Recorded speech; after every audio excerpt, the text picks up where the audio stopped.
오늘 성취될 하나님의 말씀은 사무엘상 3장 1절에서 14절까지 말씀입니다. 사무엘상 3장 1절에서 14절까지 말씀을 제가 봉독해 드리도록 하겠습니다. 아이 사무엘이 엘리 앞에서 여호와를 섬길 때에는 여호와의 말씀이 희귀하여 이상이 흔히 보이지 않았더라. 엘리의 눈이 점점 어두워가서 잘 보지 못하는 그때에 그가 자기 처소에 누웠고 하나님의 등불은 아직 꺼지지 아니하였으며 사무엘은 하나님의 궤에 있는 여호와의 전 안에 누웠더니 여호와께서 사무엘을 부르시는지라. 그가 대답하되 내가 여기 있나이다 하고 엘리에게로 달려가서 이르되 당신이 나를 부르셨기로 내가 여기 있나이다 하니 그가 이르되 나는 부르지 아니하였으니 다시 누우라 하는지라.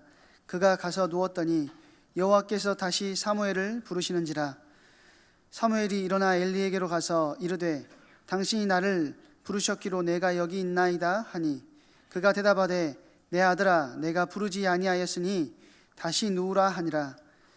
사무엘이 아직 여호와를 알지 못하고 여호와의 말씀도 아직 그에게 나타나지 아니한 때라. 여호와께서 세 번째 사무엘을 부르시는지라.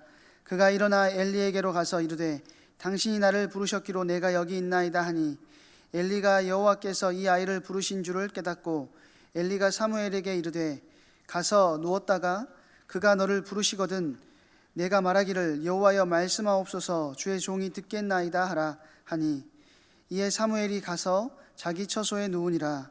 여호와께서 임하여 서서 전과 같이 사무엘아 사무엘아 부르시는지라. 사무엘이 이르되 말씀하옵소서 주의 종이 듣겠나이다 하니 여호와께서 사무엘에게 이르시되 보라 내가 이스라엘 중에 한 일을 행하리니 그것을 듣는 자마다 두 귀가 울리리라. 내가 엘리의 집에 대하여 말한 것을 처음부터 끝까지 그날에 그에게 다 이루리라. 내가 그 집을 영원토록 심판하겠다고 그에게 말한 것은 그가 아는 죄악 때문이니 이는 그가 자기의 아들들이 저주를 자청하되 금하지 아니하였음이니라. 그러므로 내가 엘리의 집에 대하여 맹세하기를 엘리 집의 죄악은 제물로나 예물로나 영원히 속죄함을 받지 못하리라 하였노라 하셨더라. 아멘. 말씀이 희귀해진 시대라는 제목으로 담임 목사님 나오셔서 말씀 증거해 주시겠습니다. 우리 지난주는 하나님을 존중히 여기는 자 그런 말씀을 같이 함께 나눴습니다. 하나님을 존중히 여긴다는 것은 뭔가를 신앙생활하면서 열심히 하는 게 아니고요. 하나님이 우리에게 가장 중요한 은혜를 베푸셨던 것, 그걸 잊지 않고 기억하는 겁니다. 그리고 그 은혜를 기억하고 그 은혜를 붙잡고 예배의 자리로 나와서 하나님을 경외하는 마음으로, 감사하는 마음으로 예배하는 겁니다. 그 예배 중에 하나님이 들려주시는 말씀을 우리가 귀하게 여기고 청종하고 그 말씀 듣기를 사모하는 것, 이게 여호와를 하나님을 존중히 여기는 자의 굉장히 중요한 모습이죠. 우리 함께 오늘 예배에 나오신 모든 성도님들을 우리 함께 인사하시면서 그렇게 고백하십시다. 우리에게 주신 은혜를 잊지 맙시다. 하나님께 예배하는 축복을 누립시다. 마지막 한 번 더요. 오늘 말씀을 기대합시다. 이게 하나님을 존중하는 자가 가지고 있을 중심이고 마음입니다. 오늘 마음껏 하나님이 예배해 놓으신 축복들을 예배 속에서 누리는 그런 응답이 있기를 소망합니다. 우리가 훈련받으면서도 그리고 또 많은 말씀 속에서 우리의 결론은 예수 그리스도로 완전히 집중이 되어지죠. 예수가 바로 그리스도시고 그분이 우리의 모든 문제를 해결하셨고 그분을 통해서 우리가 이 땅에서 완전히 승리할 수 있습니다. 그런데 예수는 그리스도는 모든 문제 해결자, 그게 완전한 답이고 우리의 결론입니다. 그러면 성경은 결론을 딱 기록하면 될 건데 그것뿐만 아니라 성경 66권 전체를 우리에게 주셨어요. 성경은 결론만 기록한 게 아니고요, 이 결론을 알고 있는 하나님의 자녀들, 그리고 이 그리스도의 비밀을 가진 교회가 어떻게 하면 이 시대 앞에 이 현장 속에서 하나님의 자녀답게 올바른 교회다운 교회로 세워져 가야 되는지를 성경은 성경 66권을 통해서 굉장한 풍성하고 다양한 모습들을 설명해 가면서 하나님의 자녀가 어떻게 살아가고 신앙생활하고 교회가 어떤 모습을 잃지 말아야 되는지를 성경은 낱낱이 우리에게 밝혀 보여주고 있습니다. 그래서 우리는 그리스도 모든 문제 해결자 끝.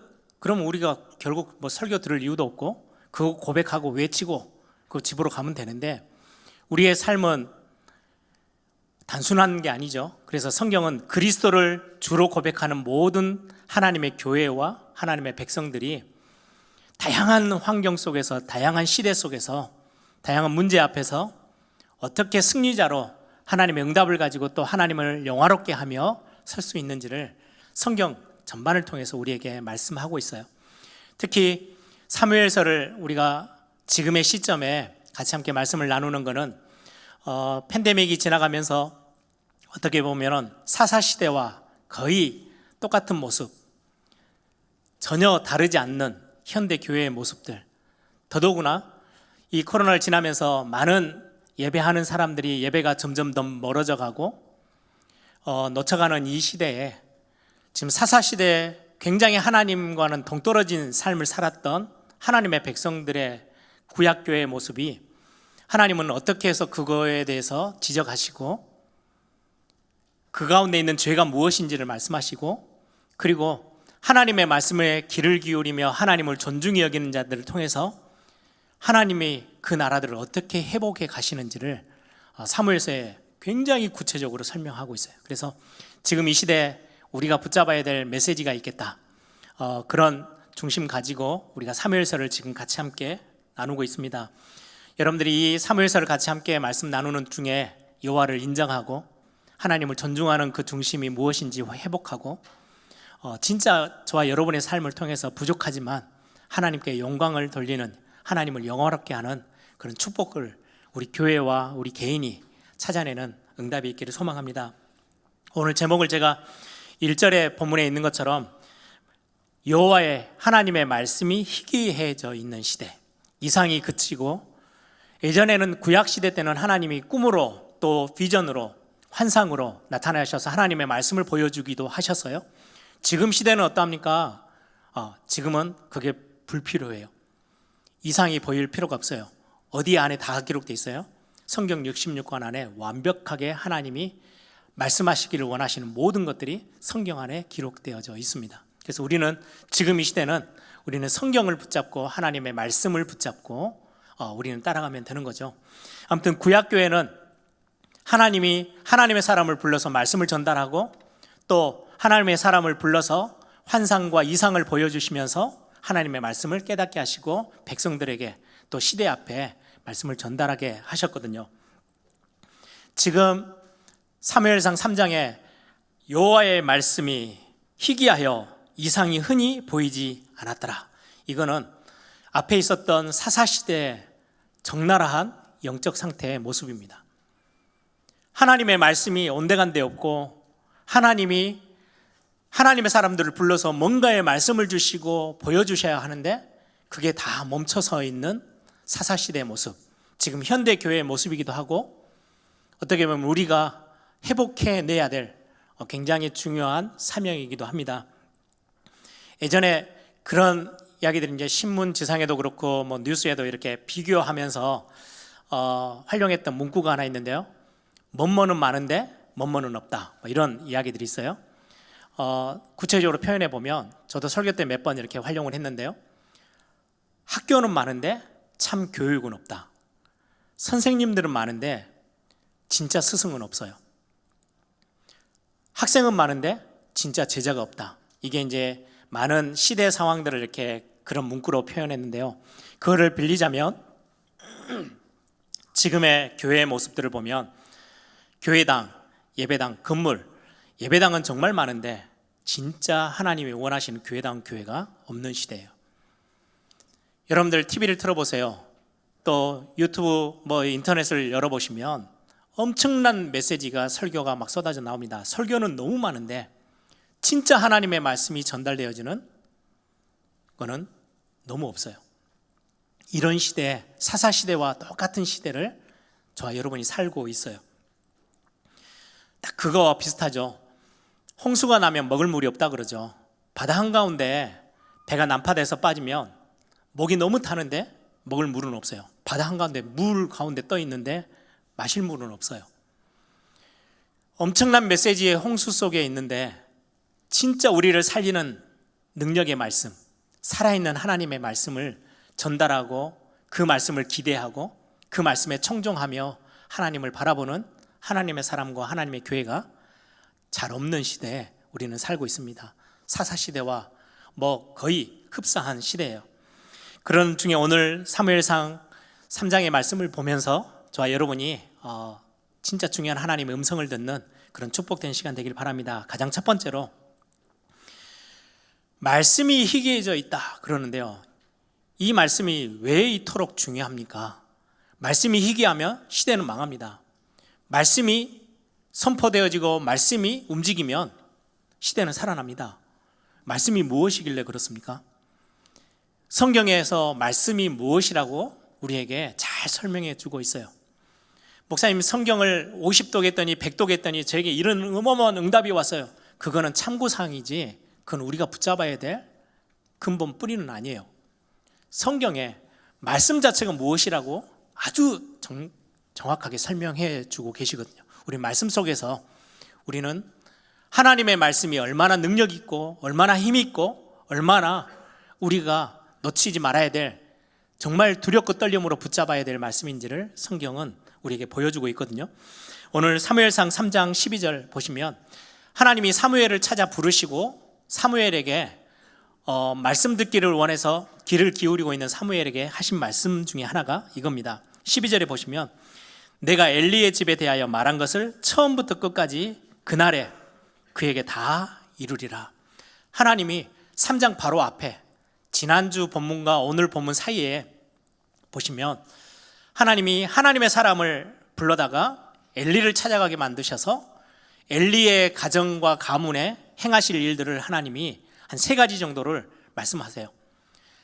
죄를 용서를 빌지 않고 회개하지 않고 여전히 죄 가운데 있고 여전히 은혜를 놓쳐버리고 예배를 무시하고 말씀 듣기를 사모하지 않았던 그 시대 엘리의 가정, 엘리와 홈니와 비나스 두 아들을 향하여서 3가지 엄청난 심판의 메시지를 말씀하시거든요.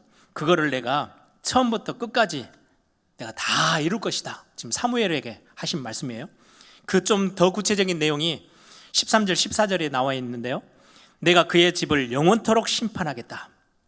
그에게 말한 것은 그가 아는 죄악 때문이니 여러분들 잘 아시죠? 어떤 죄악이에요? 하나님을 존중히 여기지 않고 아들들을 훨씬 더 존중히 여기고 하나님을 멸시했던 그들의 그 집의 죄악들. 그가 자기의 아들들을 저주를 자청하되 금하지 아니하였음이니라. 아무 제재를 가하지 않았어요. 14절 그러므로 내가 엘리의 집에 대하여 맹세하기를 엘리의 집의 죄악은 제물로나 예물로나 영원히 속죄함을 받지 못하리라. 이 내용이 어떤 내용인지 우리가 앞부분 시편 사무엘상 2장으로 넘어오셔서 잠깐 한번 살펴보겠습니다. 3가지인데요. 그 첫 번째가 31절입니다. 보라 2장 31절 보라 내가 내 팔과 내 조상의 집 팔을 끊어 내 집에 노인이 하나도 없게 하는 날이 이를지라. 엘리의 가문 전체를 싹 다 심판하겠다, 멸하겠다 라고 지금 하나님의 사람을 보내서 엘리에게 엄청난 심판의 메시지를 주고 계세요. 더 구체적인 내용이 32절 33절에 연결되어져서 나옵니다. 이스라엘에게 모든 복을 내리는 중에 너는 내 초소의 환난을 볼 것이요 내 집이 영원토록 노인이 없을 것이다. 나이가 들어서 자연스럽게 하나님의 부르심을 받고 떠나가는 그런 사람이 없고 나이 들기 전에 하나님이 정하신 그 날이 오기 전에 먼저 다 죽어버릴 거다. 굉장한 멸망의 메시지죠. 33절 내 제단에서 내가 끊어버리지 아니할 내 사람이 내 눈을 세잔하게 하고 내 마음을 슬프게 할 것이요 내 집에서 출산되는 모든 자가 젊어서 죽으리라. 이게 첫 번째 엘리에게 하나님의 사람을 보내서 말씀하신 거예요. 너가 그토록 하나님을 존중히 여기지 않고 하나님을 멸시하며 살았던 그 죄악 때문에 이런 엄청난 심판을 맞이하게 될 거야 라고 말씀하셨는데요, 이 말씀의 결론은 엘리가 보지 못했어요. 엘리가 죽은 뒤에, 이 말씀이 선포되어지고 난 이후에 50년 정도 지난 뒤에 사건이 하나 생깁니다. 여러분들도 아시는 분들은, 성경을 쭉 읽어 나가셨던 분들은 기억이 나실 거예요. 다윗이 사울 왕을 피해서 막 여기저기 도망다녀요. 목숨을 어떨 때는 구걸하기도 하고, 그러던 중에 놉이라는 지역에 숨어 들어가요. 그 마을에 숨어 들어갔더니 그 마을에 많은 제사장들이 있는데 그 중에 한 제사장이 다윗을 돕기로 결정해요.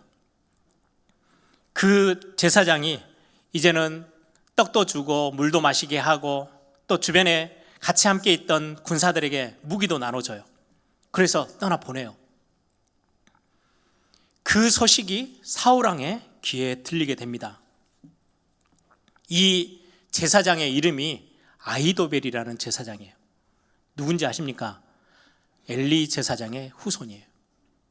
홈리와 비느하스 둘 중에 그 밑에 있는 자식이겠죠. 그 자식의 후손들, 50년 정도 지난 뒤에 일어난 일이거든요. 놉이라는 지역의 제사장들이 다윗을 조금 도왔어요.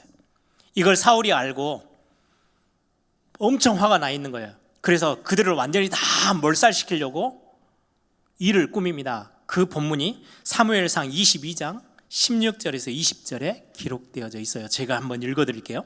사무엘상 22장 16절에서 20절. 왕이 이르되, 여기에서 왕은 사울 왕이에요. 화가 났어요. 왕이 이르되, 아히멜렉아, 내가 반드시 죽일 것이요. 여기서 아히멜렉이 아까 말씀드렸던 엘리 제사장의 후손 중에 한 제사장이죠. 아히멜렉아, 내가 반드시 죽을 것이요 너와 내 아비의 온 집도 그러하리라 하고, 왕이 좌우의 호위병에게 이르되, 돌아가서 여호와의 제사장들을 죽이라. 그들도 다윗과 협력하였고 또 그들이 다윗이 도망한 것을 알고도 내게 알리지 아니하였음이니라. 하나 왕의 신하들이 손을 들어 여호와의 제사장들을 죽이기를 싫어한지라. 당연하죠. 하나님의 백성, 하나님의 사람을 죽이려고 누가 나서겠어요. 그래서 왕이 도액이라는 사람을 부릅니다. 이 도액은 에돔 사람이에요. 이스라엘 사람이 아니에요. 그러니까 제사장을 죽여도 무방하죠.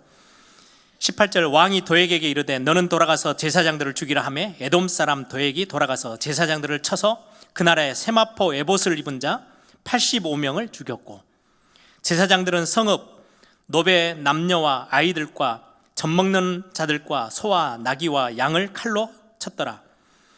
아히두베 아들 아히멜렉의 아들 중 하나가 피하였으니 그의 이름은 아비아달이라. 그가 도망하여 다윗에게로 가서. 이 본문을 보면 놉 지역에 엘리 제사장의 후손들이 다 거기에서 살아요. 제사장 그룹들이 거기 사는 거예요. 제사장이 85명이나 돼요. 다 죽여버렸어요, 사울왕이. 이 사건을 지금 엘리 제사장에게 하나님의 사람이 찾아가서 말씀을 전달한 이후에 한 50년 뒤에 이 말씀이 그대로 성취돼요. 그 집안의 늙은 노인들은 볼 수가 없을 거야. 다 젊어서 다 죽을 거야. 진짜로 그렇게 됐어요. 말씀은 능력입니다. 말씀은 성취됩니다. 그래서 우리가 말씀을 놓치지 말아야 하는 거예요. 말씀은 너무나도 어마어마한 힘이고 능력이에요. 두 번째로 하나님의 사람이 엘리에게 했던 심판의 메시지, 두 번째가 뭐냐니까요. 오늘 본문 앞에 있는 사무엘상 2장 35절을 보시면, 내가 나를 위하여 충실한 제사장을 일으킬 것이다.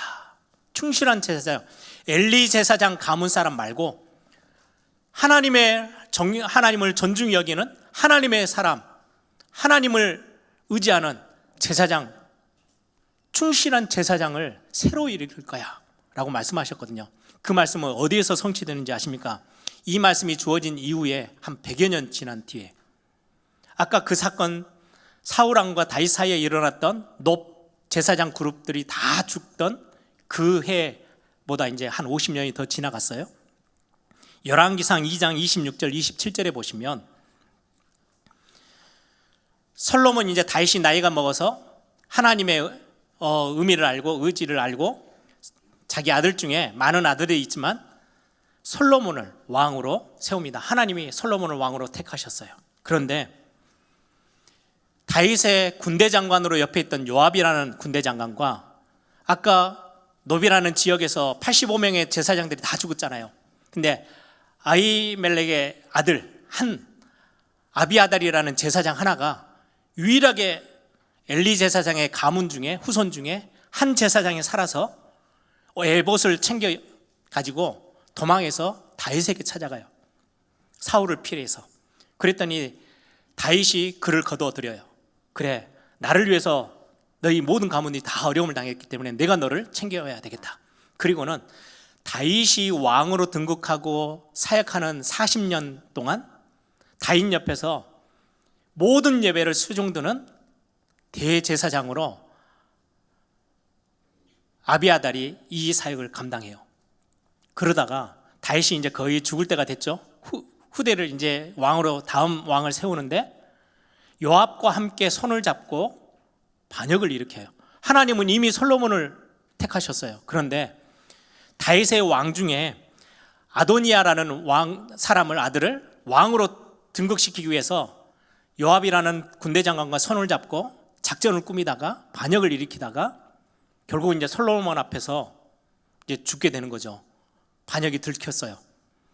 이때 솔로몬이 아비아달이라는 제사장을, 다윗 왕 옆에 있었던 제사장 엘리의 후손의 마지막 제사장이죠. 이를 불러요. 그리고는 하는 말이 열왕기상 2장 26절 27절에 나옵니다.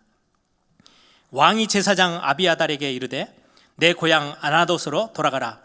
너는 마땅히 죽을 자로되 내가 내 아버지 다윗 앞에서 주 여호와의 궤를 메었고 또 내 아버지가 모든 환난을 받을 때 너도 환난을 받았은즉 내가 오늘 너를 죽이지 아니하노라 하고 27절이 굉장히 중요한 본문이에요.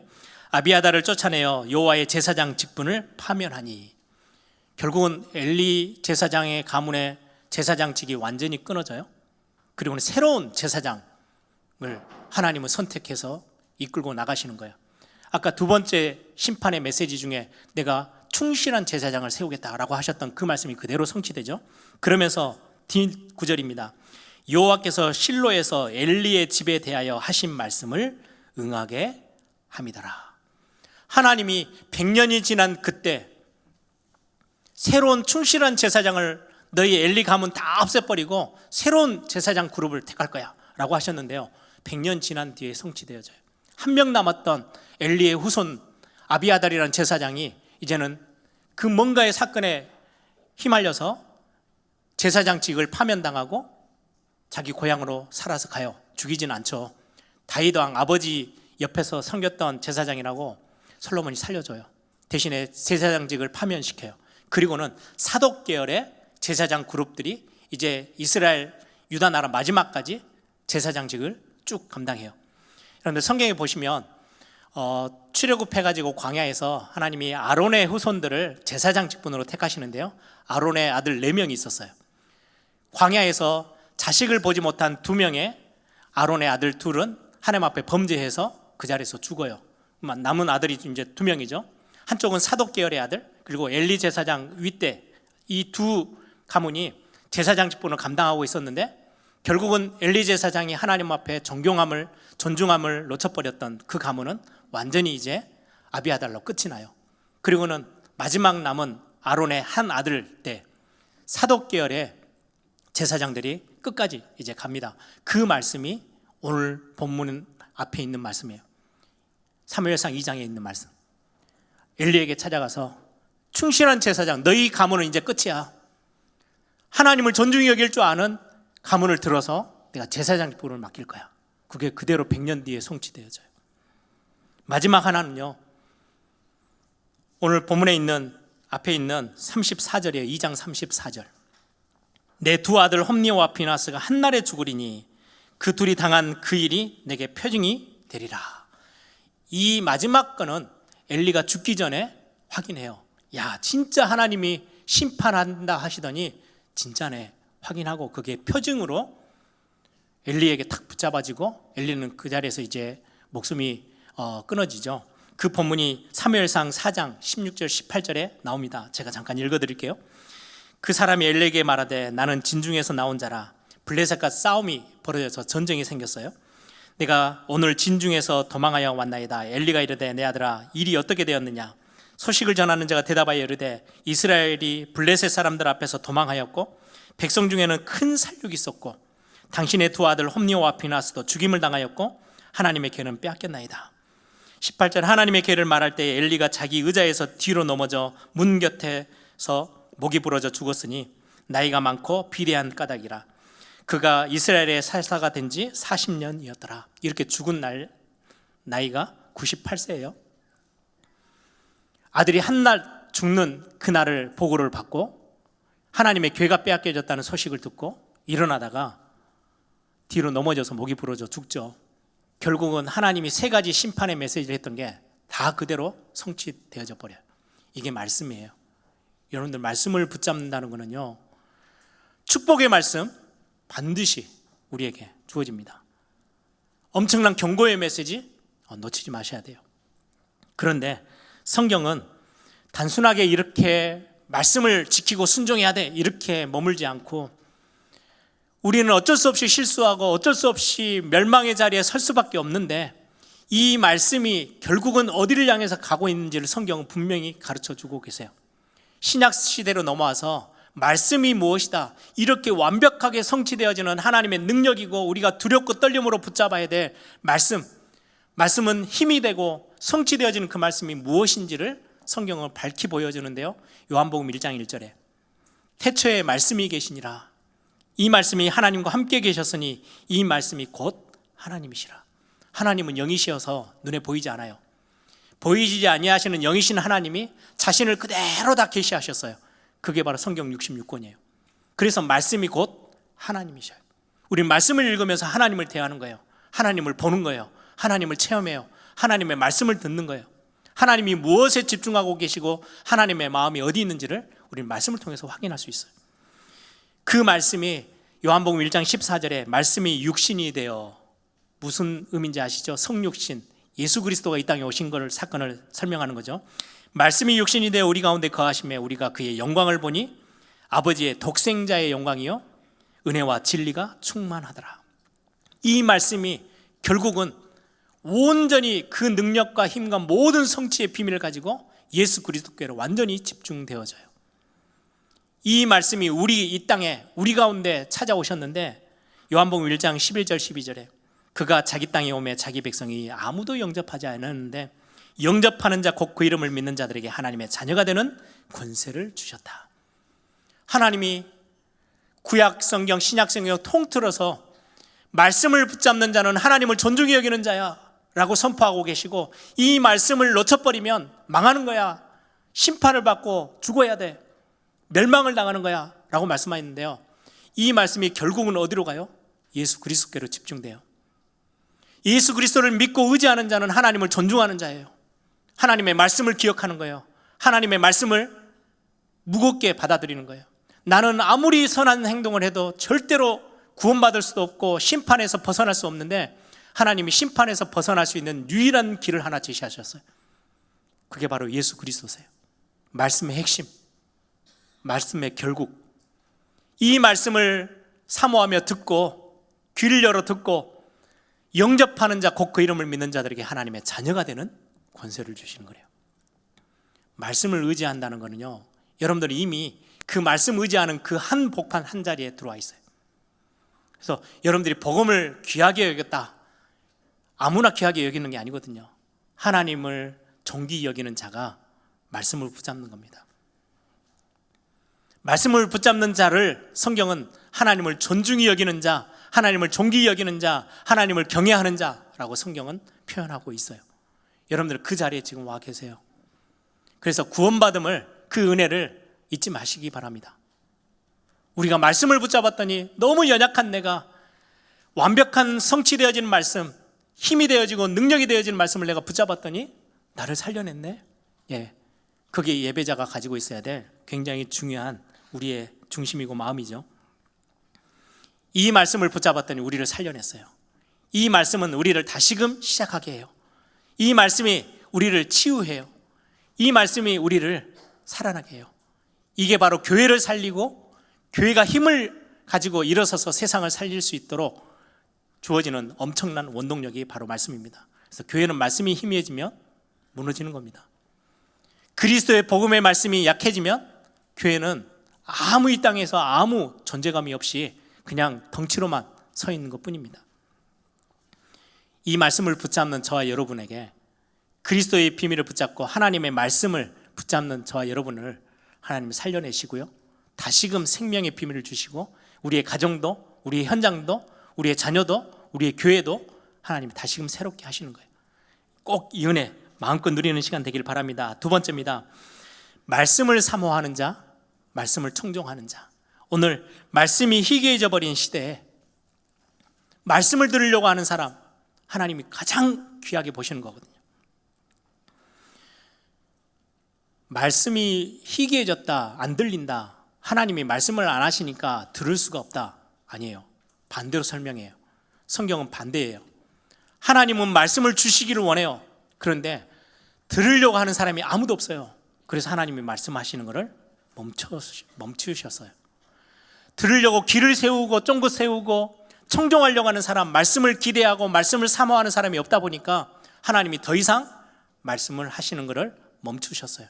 그게 지금 사무엘상 3장의 시대의 모습이에요. 성경은 이렇게 이야기합니다. 아모스서 8장 11절에 주 여호와의 말씀이라, 보라 날이 이를지라 내가 기근을 땅에 보내리니 양식이 없어 주림이 아니요 물이 없어 가람이 아니요 여호와의 말씀을 듣지 못한 기갈이라. 엄청난 이 땅에 기근이 찾아왔는데 어떤 기근이에요? 말씀을 안 들으려고 해요. 교회들이 하나님의 말씀보다는 사람의 말이 더 우선이에요. 사람의 말로 가득 차 있어요. 사람들이 좋아하는 말로요, 설교가 가득가득 채워져 가요. 하나님은 그거를요, 엄청난 영적인 기갈이라고 설명해요. 하나님의 말씀이 없어서, 물질의 풍족함이 없어서 망하는 게 아니고 말씀을 들으려고 하지 않기 때문에 이 세상에 엄청난 영적인 황폐함이 찾아왔다고 성경은 설명합니다. 교회는 말씀, 여러분들 교회를 잘 이해하셔야 해요. 야, 우리 교회 좀 설교 잘하는 목사님이 오시면 너무 좋겠다. 야, 우리 교회 목사님 너무 설교 잘하고 훌륭한 목사님이시네. 착각입니다. 교회 안에 말씀을 기대하고 말씀을 사모하고 말씀에 청종하려고 하고 말씀을 원하는 하나님의 백성이 있다면 하나님은 아무리 부족하여 연약한 설교자라 할지라도요, 그 입술에 하나님의 말씀을 담아주십니다. 그게 하나님의 방법입니다. 저는 너무 감사한 거 있죠. 우리 에일교회 성도님들이 말씀 듣기를 사모하는 그 중심에 예배하러 나오는 우리 성도님들이 있다는 게 얼마나 감사한지요. 교회가 교회되어지는 비밀 중에 비밀이 그거에 있어요. 멋진 설교자가 와서 목사님이 아주 훌륭한 목사님이 오면 교회가 붕되어지고 힘있게 되어집니까? 아닙니다. 오늘 예배하는 이 자리에 말씀을 기대하고 말씀을 사모하고 말씀 듣기를 청종하고 하나님을 존중하는 하나님의 사람들이 있으면 하나님 이 교회를 축복하시고요, 그 귀에 하나님의 말씀을 들려줄 수 있도록 주의 종에게 하나님은 힘을 주시는 겁니다. 여러분, 말씀을 사모하시고 말씀을 청종하세요. 그래서 주일날 예배하러 딱 오시면 한 5분 정도 10분 정도 일찍 오세요. 그리고요, 잠깐 기도하세요. 오늘 사무엘을 찾아가죠. 하나님이 찾아가셔서 사무엘아, 사무엘아. 사무엘은 한 번도 아직 나이가 어리기 때문에 하나님이 찾아오셔서 말씀을 전달해 주는 것을 경험해 보지 못해요. 그래서 갑자기 음성이 들리니까요, 엘리 제사장이 부르는 줄 알고 3번이나 찾아가요. 그때 엘리 제사장이 마지막 3번째, 혹시 여호와 하나님이 너를 부르실 수 있어. 그때 그렇게 대답해. 말씀하옵소서, 주의 종이 듣겠습니다. 저는 이 본문을 읽다가요, 제가 대학생 때 제가 받은 은혜가 너무 커요. 하나님이 제 마음을 움직이셨죠. 저는 목회자 자녀로 중고등학교 때를 계속 보냈잖아요. 정말 중요한 자리인데 저는 하나님의 음성 듣기로 기대하면서 앉아 있었던 적이 거의 없어요. 그냥 어쩔 수 없이 앉아 있었던 때가 많았어요. 그러다가 대학을 딱 갔는데요, 사무엘이 하나님 말씀하옵소서, 주의 종이 듣겠습니다. 이 고백이 제 고백이 딱 되게끔 하나님이 은혜를 주셨어요. 매일 예배 때마다 하나님, 저는 부족하고 연약하고 진짜로 목회자 자녀로 있었지만 은혜의 자리에서 다 빼앗기고 살았는데, 아니 이제는 그렇게 할 수 없어요. 하나님, 제게 말씀을 주십시오. 제가 듣겠습니다. 이 말씀 때문에 내가 다시금 새롭게 시작하고 이 말씀의 능력으로 제가 정말 세계복음화 하나님이 원하시는 거 그 일 심부름하다 가도록 하나님 저에게 말씀을 들려주십시오. 이게 매주 제가요 반복되지만 매주 중심으로 하나님 앞에 기도했어요. 예배할 때마다. 예배 시작하면서 그거 기도하는 거 말고는요 다른 거 별로 구하는 게 별로 없어요. 근데 하나님이 저에게 주신 은혜가 얼마나 컸는지요. 여러분 예배하러 오셔서 그 고백하세요. 말씀을 내가 기대합니다. 내가 말씀을 청종합니다. 하나님, 내가 우리 가정이 살아야 될 말씀, 내 현장이 살아야 될 말씀, 이 시대 교회가 살아야 될 말씀, 이 시대가 국가가 살아야 될 말씀을 하나님 듣겠습니다. 하나님 말씀하옵소서. 주의 종이 듣겠습니다. 이 고백들이 우리 에일교회 성도님들의 중심의 고백들이 되기를 소망합니다. 마지막 하나가요, 엘리와 사무엘의 영적 상태를 우리는 잠깐 비교해 보셨으면 좋겠어요. 2절에 보니까 엘리의 눈이 3장 2절입니다. 엘리의 눈이 점점 어두워가서 잘 보이지 못하는 그때에 그가 자기 처소에 누웠고, 3절은요, 하나님의 등불은 아직 꺼지지 아니하였으며 사무엘은 하나님의 궤에 있는 여호와의 전 안에 누웠더니. 두 사람이 비교가 되어지죠. 사무엘서는 이렇게 비교하는 내용이 굉장히 많아요. 엘리는 제사장임에도 불구하고 자기 처소에 누워 있어요. 사무엘은 어린아이지만 여호와의 궤 옆에, 언약궤 옆에 예배하는 자리에 누워 있어요. 영적 상태를 적나라하게 표현하죠. 여러분, 예배 자리를 빼앗기지 마세요. 요즘 코로나 팬데믹이 지나가면서 영상으로 예배하는 거, 우리 지금 완도나 남학을 말씀드리는 게 아니에요. 어쩔 수 없이 건강 때문에 뭐 직장에서 여러 가지 일들 때문에 예배당에 나오지 못하는 상황들도 생겨요. 여러분들이 그 속에서도 이 예배의 사모함을 절대 잊지 마시기 바랍니다. 근데 우리가 앞으로 시대는 점점 이렇게 갈 거예요. 영상 리모컨 하나 누르면 TV에서 아주 시원한 현장에서 수고스럽지 않게 예배할 수 있어요. 여러 교회들 다 순방하면서 예배할 수 있거든요. 그게 나쁘다는 게 아니에요. 그런데 점점 그렇게 하다 보면 모이기로 패하게 되어지고 함께 예배하는 이 비밀들을요 놓치게 돼요. 이 정도도 충분하네? 네, 그렇게 그냥 흘러가게 돼요. 앞으로 남은 시대가 그렇게 될 거예요. 여러분들 예배하는 그 자리를 빼앗기지 마시고 놓치지 마세요. 또 하나의 영적인 상태를 보시면 엘리의 눈은 점점 어두워져 잘 보이지 못하는 그때. 여러분, 우리가 나이가 먹으면 눈도 어두워지고 시력도 나빠지고 기도 어두워져서 청력도 약해지고 당연해요. 그건 하나님이 정하신 거예요. 자연스러운 거예요. 지금 오늘 본문은 그 이야기를 하고 있는 게 아니죠. 육신적으로 나이가 먹으니까 어려워졌다. 저도 이번에 미국 가가지고요, 저 목사 셋, 형제 셋이 팀이 되고 밑에 아들들 셋이 팀이 돼가지고 우리한테 시합을 붙여요. 배구도 하고 농구도 하고 뭐 탁구도 해가지고 내기를 하재요. 돈 내고 그걸 하자 그래가지고 했는데 농구는 완전히 깨졌어요. 우리가 배구는 막 겨우겨우 어떻게 막 겨우 막 버텼는데요, 이게 몸이 예전과 다른 게 마음은 이미 2, 3m 앞에 가 있어요. 근데 몸은 다리는 안 움직여요. 넘어지고 뭐 얼마나 엉망이었는지. 그래야 게임도 지고 막 이렇게 했어요. 나이가 들면 시들시들해져요. 눈도 어두워져요. 저도 벌써 노안이 조금씩 오기 시작해가지고 점점 이렇게 글씨를 보면 이렇게 뒤로 물러서서 봐요. 어느 날 그렇게 돼요. 그건 자연스러운 거예요. 그런데 영적인 눈이 어두워지고 영적인 귀가 닫혀져서 하나님의 말씀 듣는 것을 거부하고 하나님을 바라보는 영적인 사실들을 보는 눈이 어두워져 있는 거, 이게 엘리의 지금의 영적인 상태예요. 영적인 눈이 어두워져 버리고 영적인 귀가 막혀서 하나님의 말씀 전혀 듣지 못하고 하나님이 뭘 원하는지 전혀 보지 못하는 시대.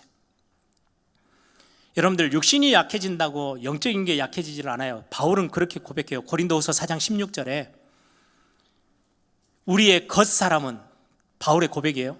우리의 겉사람은 낡아지지만 연약해져요. 힘도 빠지고 다리 힘도 없어지고 눈도 쇠약해지고 귀도 잘 안 들리고 허리도 굽고 걷는 것도 힘들고, 우리의 겉모습은 시간 내 60, 70, 80, 90 되어지면 점점 약해져요. 그런데 바울이 고백해요. 우리의 속 사람은 날로 새로워진대요. 우리 연세 많이 드신 성도님들, 우리 권사님들, 장로님들, 나이 들었다고 영적인 것까지 포기하지 마세요. 우리의 겉사람은 낡아지지만 우리의 속사람은 날로 새로워져요. 여러분들이 교회에서 큰일을 안 하셔도 괜찮아요. 여러분들이 말씀 듣는 귀를 쫑긋 열고 말씀에서 들려온 기도 제목들을 붙잡고 우리의 다음 세대들을 위해서 기도해 주시고, 교회를 위해서 기도하고, 현장을 위해서 기도하고, 우리의 후대들을 위해서 기도하고, 가정을 위해서 기도하는 거, 그것만큼 힘 있는 게 없어요. 내가 나이가 먹었고 육신적으로 내 상태가 점점 힘이 빠진다고 영적인 힘을 놓치지 마세요. 우리 교회에 가장 중요한 거, 우리 연세 드신 분들이 시간을 내서 무릎 꿇어 하나님 앞에 기도하는 그 기도 얼마나 힘 있는지 몰라요. 우리의 겉사람은 늙어지고 낡아지지만 우리의 속사람은 날로 새로워지는 게 영적인 비밀이에요. 엘리처럼 나이가 먹었다고 비대해지고 영적으로 둔감해지고 아무것도 못하는 그런 게 아니에요.